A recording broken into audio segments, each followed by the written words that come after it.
अब तक अगर हम ज्वेलरी की बात करें तो BIS की तरफ से 24 कैरेट, 23, 22, 20, 18, 14 कैरेट की ज्वेलरी आपको हॉलमार्क करानी होती है, लेकिन बहुत जल्दी 9 कैरेट भी आने वाला है।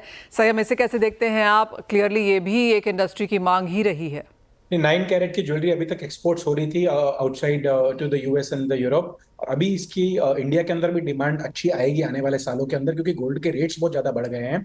अगर 18 कैरेट के पकड़ेंगे आप तो बेबी 60,000 के करीब होंगे, तो इसके आ जाएंगे तो और थोड़ा नीचे रेट्स इसके आएंगे। और अभी तक इसके मैन्युफैक्चरिंग गोल्ड के अंदर जनरली कोई नहीं कोई क्वांटिटी में कर रहा है, लेकिन आने वाले सालों में अगर 9 कैरेट आती है तो उसकी एक्सेप्टेबिलिटी भी हॉलमार्क से पूरे देश के अंदर बढ़ सकती है।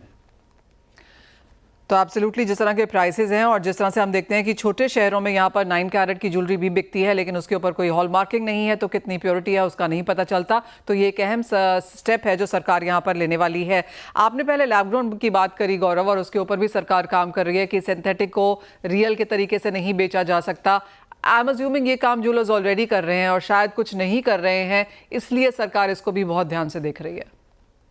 एब्सोल्युटली, देखिए हर ज्वेलर उतने अच्छे से डिस्क्लोज करके नहीं बेचते हैं, so you have to see there like rotten apples at times in the basket, so you have to be little careful। उस सब चीज़ों का ध्यान रखते हुए गवर्नमेंट को अपनी तरफ से हर चीज़ को कंट्रोल तो करना ही पड़ेगा। गवर्नमेंट इसीलिए होती है कि जो देश में गलत काम हो रहे हैं उनको रोकने के लिए, so which is very beneficial I guess. In fact हम लोगों ने तो अपना लैब ग्रोन का ब्रांड ही अलग क्रिएट करा है, हमने स्टोर भी अलग करा है, और हम हर बिल के ऊपर लिख के देते हैं। If I look back, in fact I read an article in 2000 I think 14 और 16 इकोनॉमिक टाइम्स में, हमने उस 14 में इनफैक्ट तो हमने उस दिन के बाद से आज तक विदाउट सर्टिफिकेशन एक नोस्पिन भी नहीं बेचा डायमंड ज्वेलरी का अपने स्टोर पे, कि जस्ट मेक श्योर कि अगर कस्टमर को बेच देंगे और गलती से अगर कल को लैब ग्रोन निकल आया तो it is going to hamper our reputation. हमारे लिए तो वो मतलब that's going to be a big trap. तो हमने इसलिए मतलब डे वन से ही सारी चीज़ें हॉल मार्किंग भी करके बेच रहे हैं और सर्टिफिकेट भी साथ में दे रहे हैं। अब जब से लैब ग्रोन स्टार्ट करा है, सो हमने लैब ग्रोन के अंदर भी इनफैक्ट जो हमने स्टार्ट करा है that is a totally different thing.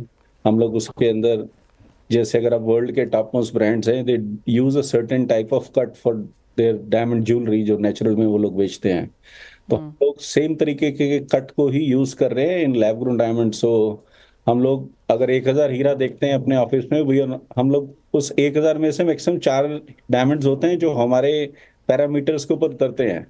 तो हम उसके अंदर लाइट परफॉर्मेंस रिपोर्ट कराते हैं, बड़ी सारी चीजें और करते हैं। Then we have trained gemologist who are taking care of everything कि कैसा हीरा लगेगा, उसकी वो स्पार्कल उतना अच्छा होना चाहिए। अगर हम देखते हैं टॉप ब्रांड्स की ज्वेलरी अलग ही स्पार्कल करती है, तो we are trying to create the same kind of sparkle in lab grown diamonds, so that's why we even say what we sell at Iris is the finest lab grown diamonds।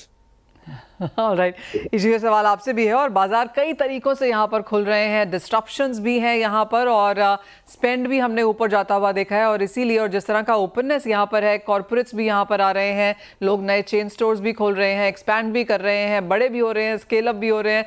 आप कैसे देखते हैं अब ये industry आगे जाता हुआ? बहुत ही ब्राइट फ्यूचर है। और इंडियन गोल्ड ज्वेलरी की क्रेडिबिलिटी हॉलमार्किंग के आने की वजह से बहुत बढ़ गई है। ऑल्सो ओरिजिनली इंडियन कंज्यूमर जो थे वो मतलब 22 और उससे कमती एक्सेप्ट नहीं करते थे। आज के तारीख में 18 कैरेट ज्वेलरी बहुत इजीली चल रही है।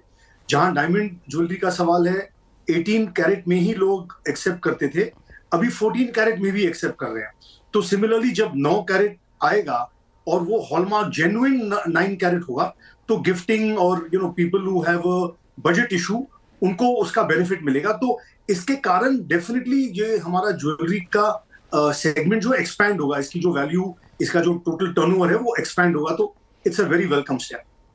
Fair point that. तो क्लियरली इंडस्ट्री में काफ़ी कुछ हो रहा है, काफ़ी सारे डिस्ट्रप्शंस हैं, नए rules, regulations, proposals actively being worked upon industry में भी यहाँ पर चल रहा है। और जिस तरह से आपसे बात हुई है, क्लियरली आप लोग भी यहाँ पर क्लैरिफिकेशन का इंतजार कर रहे हैं। लेकिन एक तरफ क्लियरली जिस तरह से कंज्यूमर को यहाँ पर फायदा होगा इस सारी ट्रांसपेरेंसी से, क्रेडिबिलिटी से, वो काफ़ी ऑन द प्लस साइड यहाँ पर है। आप सभी का बहुत शुक्रिया आज यहाँ पर साथ में जुड़ने के लिए, और इंडस्ट्री की तरफ से यहाँ पर क्या कुछ हो रहा है और किस तरह की कंसर्न्स हैं वो भी सामने उजागर करने के लिए। वेल, इसके साथ इस कार्यक्रम में इतना ही समय है, लेकिन आप बने रहिए CNBC आवाज़ पर।